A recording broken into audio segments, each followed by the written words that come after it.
Hello, everybody. My name is Amit Sharma. I'm the founder and CEO of Narvar. So I want to take this opportunity to share our growth journey, what we do, and how do we go about doing it. So I want to start with sharing one thing. So if you look at shopping in a store versus shopping online, there's one major difference. As you go and shop in a store, you walk in, you look around, and you look at the item that you want to buy, you take that, and you go to store manager, and you give your money, and you walk out with that item. The whole experience is complete. However, when you go online, you browse those items that you're looking for, the things that you like, you put in your cart, and when you're ready, you go to checkout and click the buy button.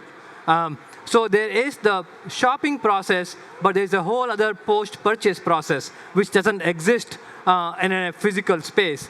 And that happens to be a big problem, because you haven't given the money, and you're waiting to receive your product. And that, as we all shopping on and on online, that creates a lot of anxiety for consumers, because they have actually paid, and they're waiting to receive their order. And that also translates to big issues for retailers as well.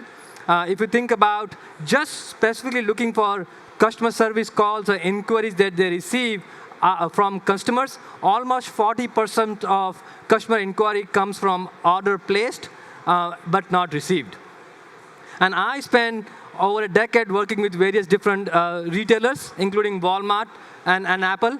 And this was a big pain point that even big companies couldn't solve. And this was a clear problem, but also an opportunity to build something meaningful to enable some customer experiences.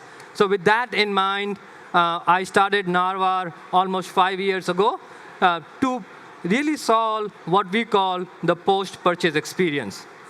So first piece that we wanted to solve is what happens once you place an order and while you're waiting for your order. And instead of taking that customer to various different courier website or 3PL information, how do you use technology to provide a seamless experience for that consumer and continue to build that trust and confidence? So that was the first product that we launched. And over the last few years now, we have launched our platform with over 500 enterprise companies worldwide. Some of the companies include Sephora, Nike, or Levi's. They've been leveraging our technology for the last few years. This was the first piece that actually helps build that trust and confidence with brands and retailers. But then we didn't stop there. We looked at the entire post-purchase customer journey and built out our platform. And now, after 5 years, we have a lot more products that is helping both consumers as well as retailers in their post-purchase customer experience. So from the ship product that you can see, as soon as you place an order, how do you actually show the expected delivery dates and all the shipping option that builds that trust and confidence that once you make that payment, you will receive your goods in 2 day, 3 day, or the time that promise that retailer can make. Not only that, customer can track that seamlessly on a branded platform, but also you can use this opportunity to really proactively send notifications to your end consumer, either via email, with an SMS, or any social platform such as Facebook, so that you really keep that customer engaged while you're waiting to deliver that order. And that is important because you want to build that trust and while take that anxiety out from the consumer for their order in this place. And nowadays, if you look at the shopping, especially in certain categories, such as apparel or footwear, it's not just the delivery. How do you actually solve for all the issues around returns, exchanges? And so you expand that platform and make it very seamless on brand for consumer to actually look at the items they like, but may like a different fit or style, and make it really, really convenient for them to actually interact with the brands and retailers. So platform has evolved significantly in last few years. And in terms of retailers, they see benefit in many areas. First of all, you can provide branded experiences, not all the way to checkout, but beyond checkout, what we call the post-purchase area.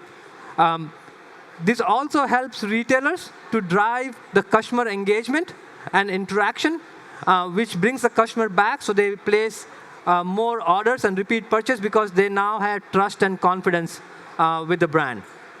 And while you have this interaction, that also reduces any customer service operational cost in terms of call center or in terms of logistics, so that customer actually knows all those capabilities that you are able to offer through our platform. And then you are able to increase the lifetime value for your customers. And for consumers, they have a continuous interaction with brands they like, and it's not that you have placed the order and now you're waiting to hear from the favorite brands that you shop. So in the last few years, now we have powered over 5 billion interactions through our platform, which continues to use technology and data to make it even more relevant for end consumers. So I want to share a few things about learning and starting the company. In last 5 years now, we have raised over $65 million over a few rounds. And from as an entrepreneur, there are a lot of things that I have done over the years that I have learned and maybe do differently. So a few learnings have been that even when you are an early stage company, you're trying to tell a story. You're trying to tell a story either to recruit your first employees. You are really inspiring your customers so that they can take the first step of actually using your product. And same thing with the investors. You are constantly in the recruiting mode, either for your investors, either your employees, or your first customers. And you need to have that conviction to tell that story to all these 3 key stakeholders. The other piece is that as an entrepreneur, you are excited and you have all the energy, but if you want to scale that company, you can't do it alone. And we all have that nature in us that we control every single thing, that we have to do the way exactly what we're going to do. But when you're scaling from 3 people to now almost 250 people at Narvar, you have to have key people in the company so that you can rely on, you can build the same level of trust, and they extend those capabilities and actually are your people on the ground helping you doing and solving all these problems. And the last piece, as you scale the company, and there are a lot more opportunities come in front of you. And it's always important, especially from the product roadmap perspective, when you're building something, making sure that you are focused on things that are important to you. In our case, along the way, our customers will come and ask us to go and build some capabilities that may be one-off, even though they are willing to pay you the money. But that sometimes distracts you, even though you might make some initial money. So having that focus of things that you want to build on a roadmap is also important to continue to have that scale in your business.